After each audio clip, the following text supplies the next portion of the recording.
لحد نهاية سنة 2024 عمره ما سمع قرار الفوز من الحكام، وده لأنه كان بيسقط كل خصومه بالضربة القاضية، وشركائه في التدريب بيقولوا إن إحساس اللكمة منه كأن سيارة خبطتك. أرتور بيتربيف حالة نادرة الوجود وما حصلتش قبل كده، حصل على جميع ألقاب وأحزمة الملاكمة، فهو المعنى الحرفي للقوة الخالصة. وبعد كل اللي قلته لك ده، المذيع بيسأله بيقول له: أنت شايف نفسك إن أنت أفضل ملاكم في العالم؟ I hope I will be one day good boxer. يا الله، ما هذا التواضع يا أخي!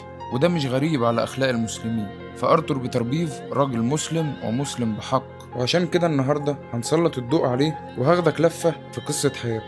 ولكن قبل ما نبدأ اسمحولي أقدم لكم نفسي. للي بيشوفوني أول مرة، أنا كوتش مهند، خبرة أكتر من 18 سنة في عالم الملاكمة، والخبرة دي دراسيا وتطبيقيا، وعلى أساسه بقدم لك كل اللي بتحتاجه في عالم الملاكمة، ومستندا للعلم وبطريقة سهلة وبسيطة ومش هتلاقيها عند أي حد تاني. فمن غير ما أطول عليك، يلا بينا نبدأ. أرتور من أصول شيشانية، ولكنه اتولد في داغستان في روسيا سنة 1985. بدأ حياته بلعبة المصارعة زي إخواته الكبار، ولكنه كان بيحب أوي يتفرج على التكنيك والسرعة بتاعة محمد علي والقوة التدميرية لمايك تايسون، وبذلك قرر إن هو ينتقل لعالم الملاكمة.